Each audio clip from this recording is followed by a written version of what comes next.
الله ونستعينه ونؤمن به ونتوكل عليه ونعوذ بالله من شرور أنفسنا ومن سيئات أعمالنا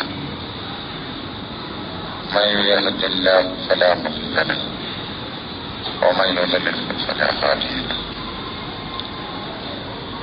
أشهد أن لا إله إلا الله وحده لا شريك له وأشهد أن محمدا عبده ورسوله أرسله بالهدى ودين الحق ليظهره على الدين كله ولو كره المشركون اللهم صل على محمد وعلى آل محمد كما صليت على إبراهيم وعلى آل إبراهيم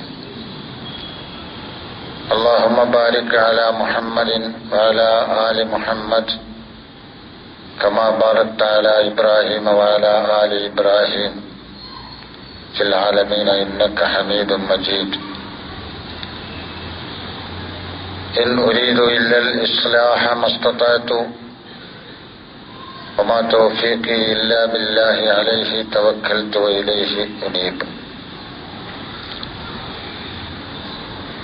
أيها الناس اتقوا الله عباد الله أعوذ بالله من الشيطان الرجيم بسم الله الرحمن الرحيم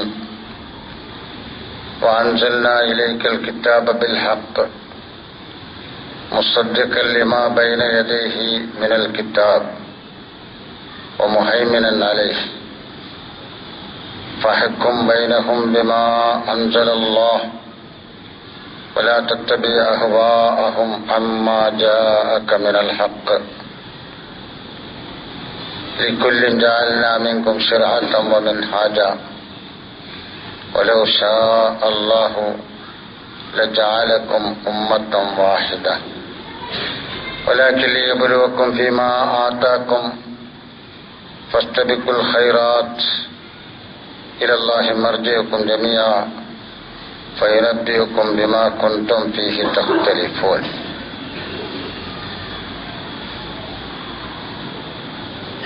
സത്യവിശ്വാസികളെ, അള്ളാഹുവിന്റെ കൽപ്പനകൾ അനുസരിച്ച് ജീവിക്കണമെന്ന് ആദ്യമായി വസിയത്ത് ചെയ്യുന്നു. തികച്ചും ന്യായമായ ആവശ്യം മുമ്പിൽ വെച്ചുകൊണ്ട് ഈ നിയമസംഹിത താങ്കൾക്ക് നാം ഇറക്കിത്തന്നിരിക്കുന്നു. താങ്കൾക്ക് ഇറക്കിത്തന്ന നിയമസംഹിതയുടെ സവിശേഷത മുമ്പ് കഴിഞ്ഞു പോയ എല്ലാ നിയമസംഹിതകളെയും അത് ശരിവെക്കുന്നു എന്ന് മാത്രമല്ല, അവയെ സംരക്ഷിക്കുകയും ചെയ്യുന്നു. അതുകൊണ്ട് താങ്കൾക്ക് ലഭിച്ചിട്ടുള്ള സത്യസന്ധമായ നിയമങ്ങൾ ജനങ്ങൾക്കിടയിൽ നടപ്പിലാക്കാൻ ശ്രമിക്കുക. ജനങ്ങളുടെ ആഗ്രഹാഭിലാഷങ്ങളെ പിൻപറ്റി സത്യത്തിൽ നിന്ന് വ്യതിചലിച്ചു പോകാതിരിക്കാൻ ശ്രദ്ധിക്കുകയും ചെയ്യുക. എല്ലാ ജനവിഭാഗത്തിനും നിയമങ്ങളും മാർഗങ്ങളും നാം നൽകിയിട്ടുണ്ട്. അള്ളാഹു ഉദ്ദേശിച്ചിരുന്നുവെങ്കിൽ നിങ്ങളെ എല്ലാവരെയും ഒരൊറ്റ ഉമ്മത്താക്കുമായിരുന്നു. പക്ഷേ അള്ളാഹു നിങ്ങൾക്ക് ലഭിച്ചതിൽ നിങ്ങളെ ഒന്ന് പരീക്ഷിക്കാൻ വേണ്ടിയാണ് വിവിധ വിഭാഗങ്ങളാക്കിയത്. അതിനാൽ നിങ്ങൾ ചെയ്യേണ്ടത് നല്ല കാര്യങ്ങൾ ചെയ്തുകൊണ്ട് നിങ്ങൾ പരസ്പരം മത്സരിക്കുക. അള്ളാഹുവിലേക്കാണ് നിങ്ങൾക്ക് തിരിച്ചു വരേണ്ടി വരിക, തിരിച്ചു ചെല്ലേണ്ടി വരിക. നിങ്ങൾക്കിടയിൽ ഉണ്ടായിരുന്ന എല്ലാ ഭിന്നതകളെക്കുറിച്ചും അള്ളാഹു വിധി പറഞ്ഞുകൊള്ളും. നിങ്ങൾ വിധികർത്താക്കളാകരുത്. സൂറത്തുൽ മാഇദയിലെ ഒരു സൂക്തമാണിത്. ഒരു ചെറിയ ആയത്ത്.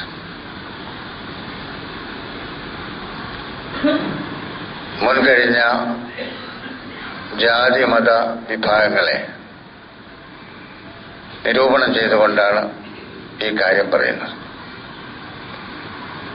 ഖുർആനിന്റെ ആദ്യത്തെ അഭിസംബോധിതരായിരുന്ന അറബികൾക്ക് കൂടുതൽ പരിചയമുള്ള ജൂതക്രിസ്തീയ വിഭാഗങ്ങളും അതേപോലെ തന്നെ അവരുടെ അയലോക്കത്തുണ്ടായിരുന്ന മജൂസികളും അപ്പുറവും ഇപ്പുറവും ഉണ്ടായിരുന്ന സാബികൾ എന്ന് പറയുന്ന പ്രകൃതി പൂജകരുമൊക്കെ ആ നിരൂപണത്തിന് വിധേയമായിട്ടുണ്ട്. അന്ത്യപ്രവാചകരായ മുഹമ്മദ് നബി അലൈഹിസ്സലാത്തു വസ്സലാമിന് അള്ളാഹു നൽകിയ ഈ ദിവ്യ സന്ദേശത്തെക്കുറിച്ചാണ് ഇവിടെ പരാമർശിക്കുന്നത്. ആ ദിവ്യ സന്ദേശങ്ങളുടെ സമാഹാരമാണ് നമ്മുടെ കൈവശമുള്ള, നമ്മൾ ഉപയോഗിച്ചുകൊണ്ടിരിക്കുന്ന ഖുർആൻ. ആ ഖുർആനിന്റെ സവിശേഷമായ ഗുണങ്ങൾ ഇവിടെ എടുത്ത് പറയുകയും ചെയ്യുന്നു. താങ്കൾക്ക് നാം ഇറക്കിത്തന്നു അൽ കിതാബ്. പലപ്പോഴും നിങ്ങൾ കേട്ടിട്ടുള്ളതാണ്. ഖുർആനിൽ അൽ കിതാബ് എന്ന് ഉപയോഗിച്ചത് പുസ്തകം, ഗ്രന്ഥം എന്ന അർത്ഥം പറയാൻ പറ്റുന്ന രീതിയിലല്ല. കാരണം അള്ളാഹു അങ്ങനെ ഒരു ഗ്രന്ഥം ഇറക്കി കൊടുത്തിട്ടില്ല. അവസരോചിതം പടച്ചതമ്പുരാൻ നൽകിയ നിയമങ്ങളുടെ സമാഹാരം മുഹമ്മദ് നബി അലൈഹിസ്സലാത്തു വസ്സലാം അവസാനം അള്ളാഹുവിന്റെ കൽപ്പനപ്രകാരം ക്രോഡീകരിച്ചപ്പോൾ മാത്രമാണ് അതിനൊരു ഗ്രന്ഥരൂപമുണ്ടായത്. ആ ഗ്രന്ഥരൂപം പൂർണ്ണമായും ഗ്രന്ഥരൂപത്തിലാക്കി സിദ്ദീഖുൽ അക്ബർ റളിയല്ലാഹു അൻഹു അത് സൂക്ഷിച്ചു വെക്കുകയും ഇസ്ലാമിന്റെ രാഷ്ട്രം വികസിച്ചപ്പോൾ വിവിധ മേഖലകളിലേക്ക് അതിന്റെ കോപ്പികൾ എടുത്ത് മഹാനായ ഉസ്മാൻ ഇബ്നു അഫ്ഫാൻ റളിയല്ലാഹു അൻഹു അയച്ചു കൊടുക്കുകയുമാണ് ചെയ്തത്. അവിടെ നിന്നിങ്ങോട്ടാണ് അതൊരു ഗ്രന്ഥരൂപത്തിൽ നമ്മുടെ കയ്യിൽ വന്നിട്ടുള്ളത്. 23 കൊല്ലത്തെ പ്രവാചകന്റെ ജീവിതത്തിനിടയിൽ ആവശ്യമായ സന്ദർഭങ്ങളിൽ അവതീർണമായ ദിവ്യബോധനങ്ങളുടെ സമാഹാരമാണ് ഖുർആൻ. അതുകൊണ്ട് ഖുർആൻ കിതാബ് എന്ന് പറയുമ്പോൾ നിയമസംഹിത അല്ലെങ്കിൽ നിയമങ്ങൾ, ദർശനങ്ങൾ എന്നാണ് അതിനർത്ഥം പറയേണ്ടത്. വഅൻസൽനാ ഇലൈക്കൽ കിതാബ്, ഈ ദിവ്യ സന്ദേശം താങ്കൾക്ക് നാം അവതരിപ്പിച്ചു തന്നു. ബിൽ ഹഖ്, അനിവാര്യമായ ആവശ്യങ്ങൾ പരിഗണിച്ചുകൊണ്ട് തന്നെയാണത്. അതിന് മുമ്പ് തൗറാത്തുണ്ടായിരുന്നു, ഇഞ്ചീലുണ്ടായിരുന്നു, സബൂർ ഉണ്ടായിരുന്നു, നമുക്ക് പേരറിയാത്ത മഹാനായ ഇബ്രാഹിം നബി അലൈഹി ഇസ്ലാമിന്റെ സുഹഫുകൾ ഉണ്ടായിരുന്നു. ഇനിയും നമുക്കറിയാത്ത നൂഹ് നബി അലൈഹി ഇസ്ലാമിന്റെ നിയമസംഹിതകൾ ഉണ്ടായിരുന്നു. വേറെ അള്ളാഹു വിവരിച്ചു തന്നിട്ടില്ലാത്ത അംബിയാ മുർസലുകൾക്ക് നൽകിയിട്ടുള്ള മുഴുവൻ നിയമസംഹിതകളും ചിലപ്പോൾ പൂർണ്ണരൂപത്തിലോ അലങ്കോലപ്പെട്ട രൂപത്തിലോ അപൂർണമായോ മാനവരാശിയുടെ കൈവശം ഉണ്ടായിരുന്നു. പക്ഷേ ഈ ഒരു നിയമസംഹിത നിനക്ക് നൽകേണ്ടി വന്നത് ഈ കാലഘട്ടത്തിന്റെ ആവശ്യങ്ങൾ പരിഗണിച്ചുകൊണ്ട് അനിവാര്യമായ ഒരു സന്ദർഭം വന്നപ്പോഴാണ്. അതാണ് അവിടെ ബിൽ ഹഖ് എന്ന് പറയുമ്പോൾ അതിന്റെ ആശയം മനസ്സിലാക്കാൻ കഴിയുന്നത്. അതായിരിക്കാം എന്നേ നമുക്ക് പറയാൻ പറ്റുള്ളൂ, അല്ലാഹു പറഞ്ഞതല്ലേ. അപ്പൊ നിങ്ങൾക്ക് ന്യായമായ ആവശ്യങ്ങൾ ഉണ്ടായതുകൊണ്ട് കാലഘട്ടത്തിനനുസൃതമായി നിങ്ങളുടെ ജീവിതം മുമ്പോട്ട് നയിക്കുവാൻ നിങ്ങൾക്ക് വെളിച്ചം നൽകുന്ന ഒരു നിയമസംഹിത അനിവാര്യമായി വന്നപ്പോൾ താങ്കൾക്കിതാ ആ നിയമസംഹിത നാം അവതരിപ്പിച്ചു തരികയാണ്. ആ നിയമസംഹിത താങ്കളുടെ കയ്യിൽ വരുമ്പോൾ മുൻകാലങ്ങളിൽ കഴിഞ്ഞുപോയ പ്രവാചകന്മാർക്ക് പടച്ചവൻ നൽകിയ ദിവ്യ സന്ദേശങ്ങളെ മുഴുവൻ തള്ളിക്കളഞ്ഞുകൊണ്ട്, അതെല്ലാം അവഗണിച്ചുകൊണ്ട്, അതിനെയൊക്കെ ദുർബലപ്പെടുത്തിക്കൊണ്ട് താങ്കൾക്ക് ഒന്ന് തന്നു എന്ന് താങ്കൾ കരുതരുത്. താങ്കളുടെ കൈവശം ഇപ്പോൾ പടച്ചതമ്പുരാൻ നൽകിക്കൊണ്ടിരിക്കുന്ന ഈ ദിവ്യ സന്ദേശങ്ങൾ മുൻകഴിഞ്ഞ ദിവ്യ സന്ദേശങ്ങളെ അംഗീകരിക്കുന്നതാണ്. മുസദ്ദിഖൻ ലിമാ ബൈന യദൈഹി, ഇതിനു മുമ്പുള്ളതിനെ സത്യപ്പെടുത്തുന്നതാണ്, അംഗീകരിക്കുന്നതാണ്, സ്ഥിരീകരിക്കുന്നതാണ്, ശുദ്ധീകരിക്കുന്നതാണ്. അതിൽ കടന്നുപോയിട്ടുള്ള കൈകടത്തലുകളെ തിരുത്തിയിട്ട് അതിലെ യഥാർത്ഥ ദൈവീക ദർശനം നിലനിർത്തുന്നതാണ്. മുസദ്ദിഖ് എന്ന് പറയുമ്പോൾ ഈ ആശയങ്ങളൊക്കെ അതിലുണ്ടാവും. നിങ്ങളുടെ കൈവശമുള്ള അള്ളാഹുവിൻ്റേതെന്ന് നിങ്ങൾ അവകാശപ്പെടുന്ന വേദഗ്രന്ഥത്തിലേക്ക് നിങ്ങൾ കടത്തിക്കൂട്ടിയത് മുഴുവൻ ഓരോന്നോരോന്നായി എടുത്ത് ചൂണ്ടിക്കാണിച്ച് അത് നിങ്ങളുടെ കൈകടത്തലുകളാണ് എന്ന് ചൂണ്ടിക്കാണിച്ചുകൊണ്ട് തൗറാത്തിനെ ശുദ്ധീകരിക്കുകയാണ്. മറ്റു വേദഗ്രന്ഥങ്ങളെയും അങ്ങനെ തന്നെ. അവ തള്ളിക്കളയുകയല്ല, അവയെ സ്ഥിരപ്പെടുത്തുകയാണ്, ശുദ്ധീകരിക്കുകയാണ്. അതിനുപോൽബലകമായി അതിനപ്പുറം പറയുന്നു മുഹൈമിനൻ അലൈഹി, കഴിഞ്ഞുപോയ വേദഗ്രന്ഥങ്ങളെ മുഴുവൻ സംരക്ഷിക്കുന്നതുമാണ്. മുഹൈമിൻ എന്ന് പറഞ്ഞാൽ സംരക്ഷിക്കുന്നവൻ എന്നാണ് ഇതിന്റെ അർത്ഥം. പക്ഷികൾ അതിന്റെ കുഞ്ഞുങ്ങളെ എപ്രകാരം ചിറകിന്റെ ചുവട്ടിലാക്കി സംരക്ഷിക്കുന്നുവോ അതേപോലെ ഹൈമനത്വായിറു എന്നതാണ് ആ പ്രയോഗം. ഒരു കോഴി അതിന്റെ കുഞ്ഞുങ്ങളെ എപ്രകാരം അകട്ടിലിട്ടുകൊണ്ട് രക്ഷിക്കുന്നുവോ അതേപോലെ രക്ഷിക്കുന്നതിനാണ് ഹൈമന എന്ന് പറയുക. അപ്പൊ മുഹൈമിനൻ അലൈഹി, കഴിഞ്ഞുപോയ വേദഗ്രന്ഥങ്ങളെയും നിയമസംഹിതകളെയും സംരക്ഷിക്കുന്ന രീതിയിലാണ് താങ്കൾക്ക് ഈ സംഹിത നാം നൽകിയിട്ടുള്ളത്, അല്ലാതെ അവയെ തള്ളിക്കളഞ്ഞുകൊണ്ടല്ല. അതുകൊണ്ട് താങ്കൾക്ക് ചെയ്യാനുള്ള കാര്യങ്ങൾ പ്രവാചകനോട് പറയുകയാണ്. ഫഹ്കും ബൈനഹും ബിമാ അൻസലല്ലാഹു, മാനവരാശിക്കിടയിൽ താങ്കൾ അള്ളാഹു ഇറക്കിയതനുസരിച്ചാണ് വിധി പറയേണ്ടത്.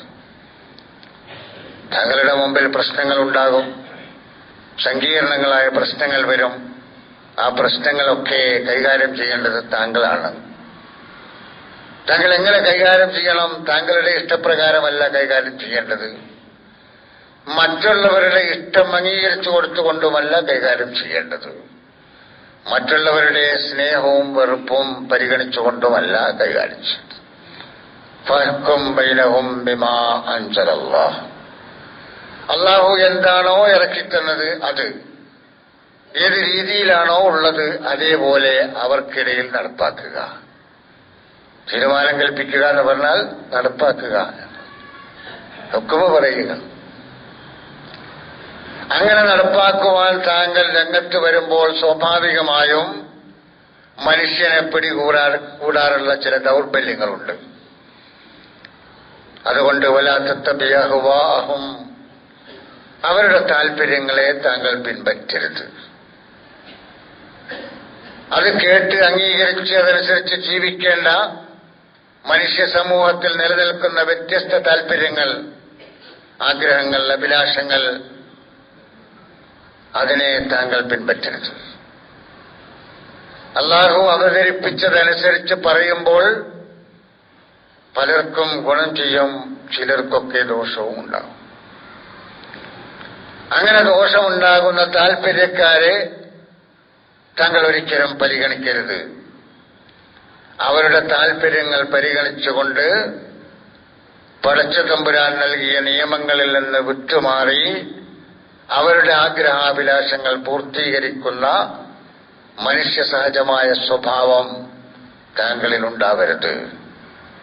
ഫഹ്കും ബൈനഹും ബിമാ അൻസലല്ലാഹ് വലാ തത്തബിഅ അഹ്വാഅഹും അമ്മാ ജാഅക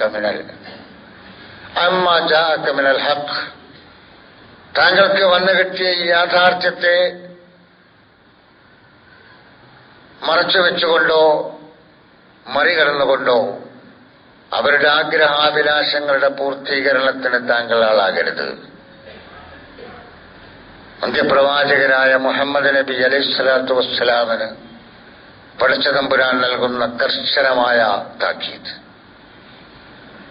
വലാ തത്തബിഅ അഹ്വാഅഹും അമ്മാ ജാഅക മിനൽ ഹഖ്. പിന്നെ ഒരു യാഥാർത്ഥ്യം അല്ലാഹു മാനവരാശിയെ മൊത്തത്തിൽ ബോധ്യപ്പെടുത്തേണ്ട യാഥാർത്ഥ്യം ആദ്യമായി മുഹമ്മദ് നബി അലൈഹിസ്സലാത്തു വസ്സലാമിന് ബോധ്യപ്പെടുത്തി കൊടുക്കുകയാണ്. ലികുല്ലിൻ ജഅൽനാ മിൻകും ശിർഅത്തൻ വമിൻഹാജ. ലോകത്തിന്റെ മുക്കുമൂലകളിലൊക്കെ ജീവിക്കുന്ന മാനവരാശി വ്യത്യസ്ത രീതികൾ സ്വീകരിച്ചുകൊണ്ട് ജീവിതം മുമ്പോട്ട് കൊണ്ടുപോകുന്നുണ്ടാവും. അവർക്ക് നിയമങ്ങളുണ്ടാകും, രീതികളുണ്ടാകും, ആചാരാനുഷ്ഠാനങ്ങളുണ്ടാകും, ആരാധനാ സമ്പ്രദായങ്ങളുണ്ടാകും.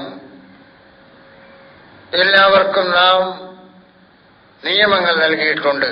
ലികുല്ലിൻ ജഅൽനാ മിൻകും, നിങ്ങളിൽ എല്ലാവർക്കും നാം നിയമങ്ങൾ നൽകിയിട്ടുണ്ട്. ശിർഅത്ത് വമിൻഹാജൻ, ആ നിയമങ്ങൾ അനുസരിച്ച് മുമ്പോട്ട് പോകാനുള്ള വഴിയും മാർഗവും നാം നൽകിയിട്ടുണ്ട്. നാമാണ് നൽകിയത്. വലൗ ശാ അല്ലാഹു ലജഅലകും ഉമ്മത്തൻ വാഹിദത്തൻ,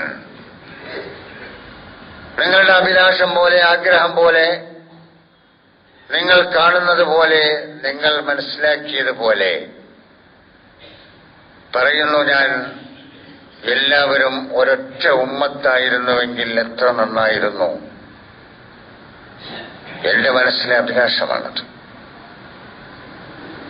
ഞാൻ കരുതുന്നു മനുഷ്യ സമൂഹത്തിൽ നന്മയിൽ പ്രതിപത്തിയുള്ള, തിന്മയോട് വിരക്തിയുള്ള എല്ലാവരും അത് ആഗ്രഹിക്കും.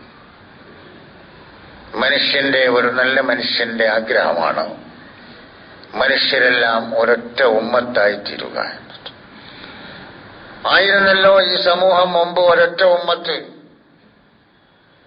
പിന്നീട് അവർക്ക് നിയമങ്ങൾ കിട്ടിയപ്പോൾ അത് അംഗീകരിക്കുകയും അംഗീകരിക്കാതിരിക്കുകയും ചെയ്യുന്ന അവസ്ഥയുണ്ടായി. അങ്ങനെ ഭിന്നിച്ചു. അങ്ങനെ ഒറ്റ ഉമ്മത്താക്കാൻ കഴിയാത്തവനല്ല നിങ്ങളുടെ രക്ഷിതാവ്. വലൗ ശാ അല്ലാഹു ലജഅലകും ഉമ്മത്തൻ വാഹിദത്തൻ, അല്ലാഹു ഉദ്ദേശിച്ചിരുന്നുവെങ്കിൽ നിങ്ങൾ ഒരൊറ്റ ഉമ്മത്താക്കുമായിരുന്നു. അതിന്റെ അർത്ഥം എന്താ? അല്ലാഹു ഉദ്ദേശിച്ചിട്ടില്ല. അതുകൊണ്ട് നിങ്ങൾ ഒരുപാട് ഉമ്മത്തുകളായി എന്നത് കുറ്റകരമല്ല. പക്ഷേ ഒരുപാട് ഉമ്മത്തുകളായി വേർതിരിഞ്ഞു നിൽക്കുമ്പോൾ നിങ്ങൾ സംഘട്ടനത്തിലേർപ്പെടേണ്ടവരല്ല, ഏറ്റുമുട്ടേണ്ടവരല്ല, സഹകരിക്കേണ്ടവരാണ്, സംവദിക്കേണ്ടവരാണ്. നിങ്ങൾ ചെയ്യേണ്ടത് എന്താണെന്നോ, എല്ലാ ഉമ്മത്തിലും പെട്ട ആൾക്കാരെല്ലാവരെയും വിളിച്ചുകൂട്ടിക്കൊണ്ടുവന്ന് ഒരു ഉമ്മത്തിൽ അണിചേർക്കലല്ല. അത് നിങ്ങളുടെ പണിയല്ല. നിങ്ങളുടെ പണിയല്ല എന്ന് മാത്രമല്ല, നിങ്ങൾക്കതിന് സാധ്യവുമല്ല.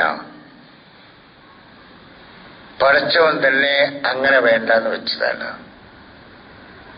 പിന്നെ നിങ്ങൾ വ്യത്യസ്ത ഉമ്മത്തുകളായി മാറിയാൽ നിങ്ങൾക്ക് ചെയ്യാം അങ്ങോട്ടും ഇങ്ങോട്ടും ചേരിതിരിഞ്ഞുകൊണ്ട് സംഘട്ടനം. നിങ്ങൾക്ക് ചെയ്യാം അങ്ങോട്ടും ഇങ്ങോട്ടും വേർതിരിഞ്ഞു നിന്നുകൊണ്ട് ശകാരം, ആക്ഷേപം, കുറ്റപ്പെടുത്തൽ. അതൊക്കെ നിങ്ങൾക്ക് ചെയ്യാൻ കഴിയും. പക്ഷേ അരുത്, അതല്ല നിങ്ങൾ ചെയ്യേണ്ടത്. നിങ്ങൾ വിവിധ ഉമ്മത്തുകളായി മാറിയിട്ടുണ്ടെങ്കിൽ അത് അള്ളാഹുവിന്റെ ഇച്ഛ അനുസരിച്ചാണ്. അള്ളാഹു അങ്ങനെ ആവണം എന്ന് കരുതിയത് കൊണ്ടാണ്. അതുകൊണ്ട് നിങ്ങൾ ചെയ്യേണ്ടത് എന്താണ്? ഫസ്തബിഖുൽ ഖൈറാത്ത്. ഖൈറാത്ത് ചെയ്തുകൊണ്ട് നിങ്ങൾ വിവിധ ചേരികളിൽ നിന്നുകൊണ്ട് നിങ്ങൾ മത്സരിക്കുക. വ്യത്യസ്ത ഉമ്മത്തുകളായി ജീവിച്ചു മുമ്പോട്ട് പോകുന്ന നിങ്ങൾ ചെയ്യേണ്ട കാര്യം എന്താണ്? ഖൈറാത്ത് ചെയ്തുകൊണ്ട് നിങ്ങൾ മത്സരിക്കുക. നല്ല കാര്യങ്ങൾ ചെയ്തുകൊണ്ട്. നല്ല കാര്യം എന്ന് പറഞ്ഞാൽ ജനങ്ങൾക്ക് ഉപകാരപ്പെടുന്ന നല്ല കാര്യം.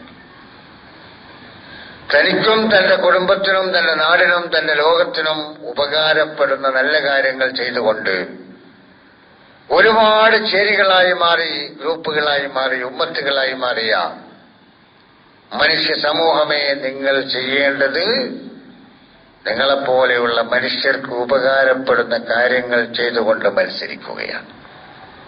മത്സരം മനുഷ്യന്റെ മനസ്സിലെ ഒരു ആഗ്രഹമാണ്.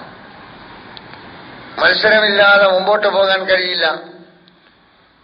മനഃശാസ്ത്രം അറിയുന്നവർക്കറിയാം, മത്സരമില്ലാത്ത മനുഷ്യൻ ജീവനില്ലാത്ത ശരീരമാണ്. മത്സരിക്കണം അവൻ, പക്ഷേ നല്ല കാര്യങ്ങൾ ചെയ്തുകൊണ്ട് മത്സരിക്കണം. നല്ലതല്ലാത്തത് ചെയ്തുകൊണ്ട് മത്സരിക്കുന്ന സ്വഭാവം മനുഷ്യനുണ്ടാകും. ആ സ്വഭാവം സ്വീകരിച്ചാൽ അവൻ ആരോടാണോ മത്സരിക്കുന്നത് അവരും നശിക്കും. നല്ല കാര്യങ്ങൾ ചെയ്തുകൊണ്ടാണ് മത്സരിക്കുന്നതെങ്കിൽ അവനും രക്ഷപ്പെടും, മറ്റുള്ളവരും രക്ഷപ്പെടും. അങ്ങനെയാവാൻ പടച്ചവന്റെ മാർഗദർശനം നമ്മൾ ഉൾക്കൊള്ളേണ്ടതുണ്ട്. നാം എപ്പോഴും നോക്കേണ്ടത് നമ്മളെക്കാൾ ഇല്ലാത്തവരിലേക്കാണ്. നമ്മളെക്കാൾ ഉള്ളവരിലേക്ക് നമുക്ക് നോക്കാൻ അനുവാദമില്ല. നമുക്ക് നോക്കേണ്ടി വരും. ചിലപ്പോൾ വിജ്ഞാനത്തിലൊക്കെ എന്നെക്കാൾ അല്ലെങ്കിൽ കഴിവുള്ള ആൾ മറ്റേ ആളാണെങ്കിൽ അയാളോട് കിടപിടിക്കുന്ന വിധത്തിൽ എനിക്ക് വിജ്ഞാനം നേടാൻ കഴിയണം. അപ്പൊ ഞാൻ കൂടുതൽ മത്സരിച്ച് വിജ്ഞാനം നേടും. അത്തരം കാര്യങ്ങളൊക്കെ ചിലപ്പോൾ ചെയ്യാൻ കഴിഞ്ഞിട്ടുണ്ട്. പക്ഷെ അയാളോട് വെറുപ്പൊന്നും ഉണ്ടായിരുന്നു, അസൂയ ഉണ്ടായിരുന്നു. അതേപോലെ നമുക്കും ഉണ്ടാകണം, മറ്റുള്ളവർക്ക് ഉണ്ടാകാതിരിക്കണമെന്ന മനസ്സൊഴിവാക്കിക്കൊണ്ട് ഒരു ചെറിയ വാചകത്തിലൂടെ പ്രവാചകൻ പറഞ്ഞു, ഉൻദുറു ഇലാ മൻ ഹുവ അസ്ഫല മിൻകും. നിങ്ങളെക്കാൾ ഇല്ലാത്തവരിലേക്ക് നിങ്ങൾ നോക്കുക. വലാ തൻദുറു ഇലാ മൻ ഹുവ ഫൗഖക്കും. നിങ്ങളെക്കാൾ ഉള്ളവരിലേക്ക് നിങ്ങൾ നോക്കരുത്. അങ്ങനെ നോക്കുമ്പോൾ ഇല്ലാത്തവരിലേക്കാണ് നോക്കുന്നതെങ്കിൽ നിങ്ങൾക്ക് ഉള്ളതിൽ നിങ്ങൾക്ക് പടച്ചവനെ സ്തുതിക്കാൻ കഴിയും, അനുഗ്രഹങ്ങൾക്ക് നന്ദിയുള്ളവരാകാൻ കഴിയും. നടന്നു പോകുന്ന ഒരു മനുഷ്യൻ നടക്കാൻ കഴിയാത്ത, കാലിന് നടക്കാൻ ശേഷിയില്ലാത്ത ആളെ നോക്കണം. സൈക്കിളിൽ സഞ്ചരിക്കുന്ന ഒരാള് സൈക്കിളില്ലാതെ നടന്നു പോകുന്നവനെ നോക്കണം. ഇനി അവിടെ നിന്ന് അങ്ങോട്ട് നിങ്ങൾ സങ്കല്പിച്ചാൽ മതി. ഒരു കാറിൽ പോകുന്നവൻ അതിനേക്കാൾ നല്ല ഒരു കാറ്, അല്ല അത് കാറും ഇല്ലാത്തവരങ്ങോട്ട് നോക്കിയാൽ. ഇത് ജീവിതത്തിന്റെ എല്ലാ മേഖലകളിലും ഒരു ചെറിയ ഉദാഹരണത്തിലൂടെ ഒരു വലിയ സൃഷ്ടിപ്പാണ്.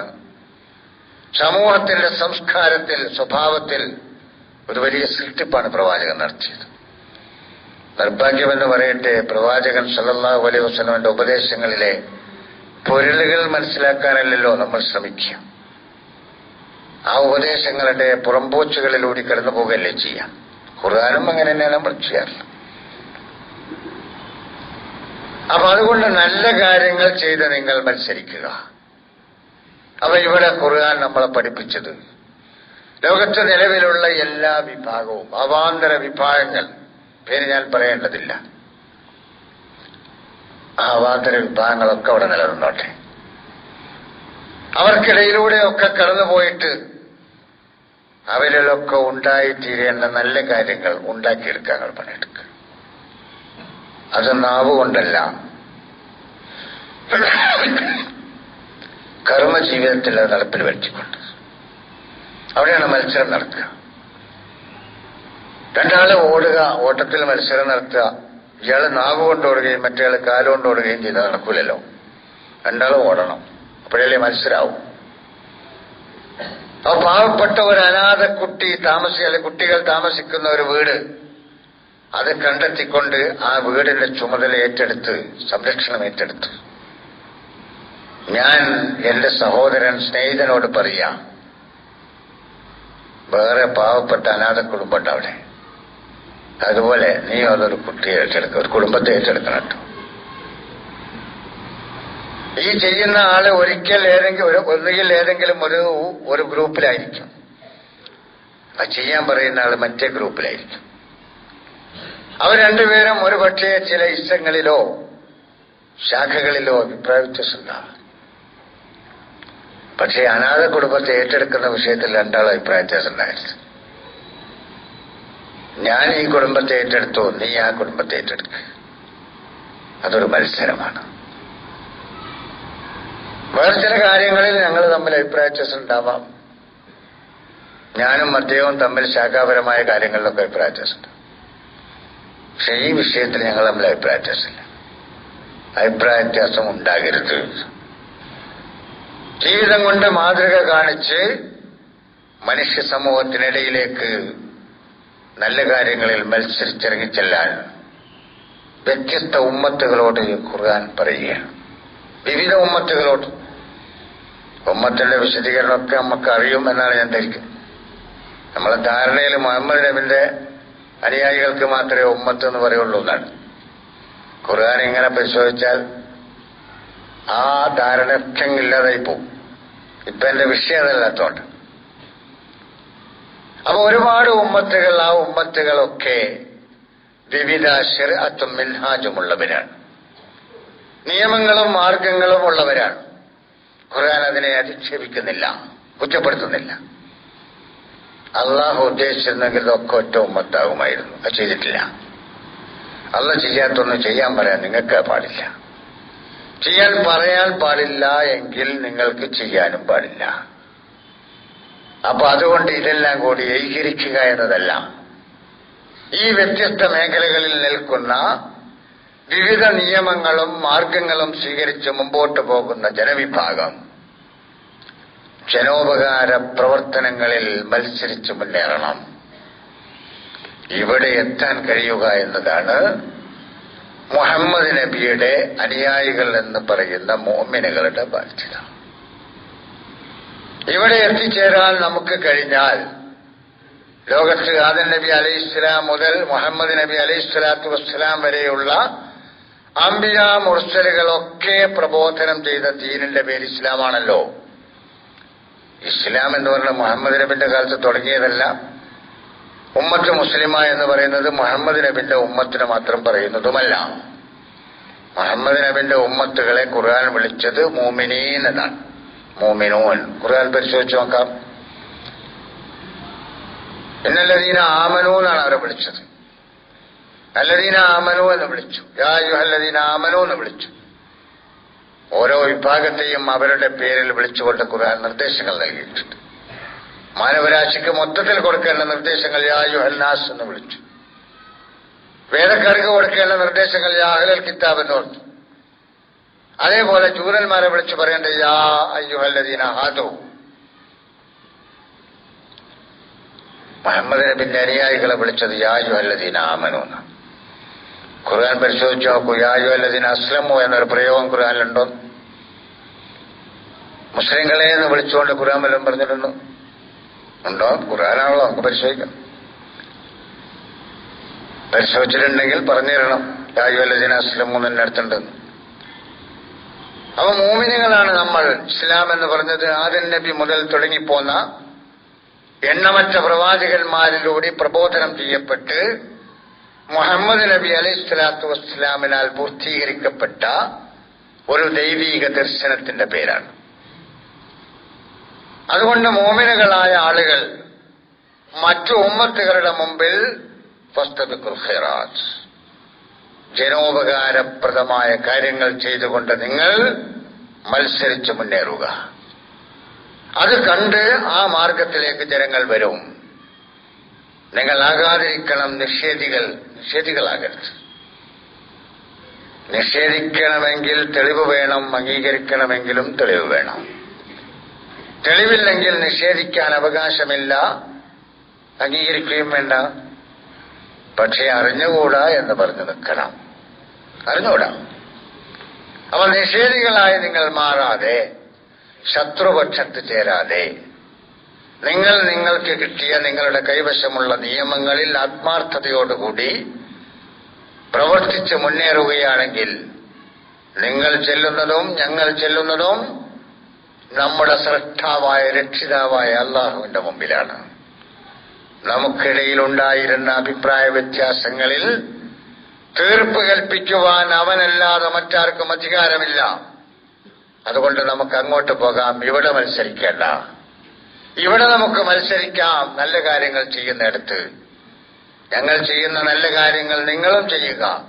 നിങ്ങൾ ചെയ്യുന്ന നല്ല കാര്യങ്ങളിൽ നിന്ന് പ്രചോദനം ഏറ്റുവാങ്ങിക്കൊണ്ട് ഞങ്ങളും ചെയ്യാം. ഇവിടെയാണ് മുഅ്മിനുകളായ മുഹമ്മദ് നബി അലൈഹിസ്സലാത്തു വസ്സലാമിന്റെ ഉമ്മത്തുകളായ നമ്മെ പരിശുദ്ധ ഖുർആൻ കൊണ്ടുവന്ന് നിർത്തിയിട്ടുള്ളത്. അവിടെ നിന്നുകൊണ്ട് അള്ളാഹുവിന്റെ ദീനിന് വേണ്ടി പണിയെടുക്കുവാൻ നമുക്ക് സാധിക്കുമെങ്കിൽ ഈ ഭൂലോകത്ത് അള്ളാഹുവിന്റെ ദീൻ വിജയിക്കും. അതല്ല ജാതിമതങ്ങളായി മാറി, കക്ഷിയായി മാറി, ജാതി സമുദായമായി മാറിയിട്ട് നമ്മൾ സാമുദായികവാദികളായി മാറിയാൽ പടച്ചതമ്പുരാന്റെ മുമ്പിൽ മറ്റു സമുദായങ്ങളെപ്പോലെ നമ്മളും തള്ളപ്പെടും. പരിശുദ്ധ തമ്പുരാൻ നമ്മെ രക്ഷിക്കുമാറാകട്ടെ.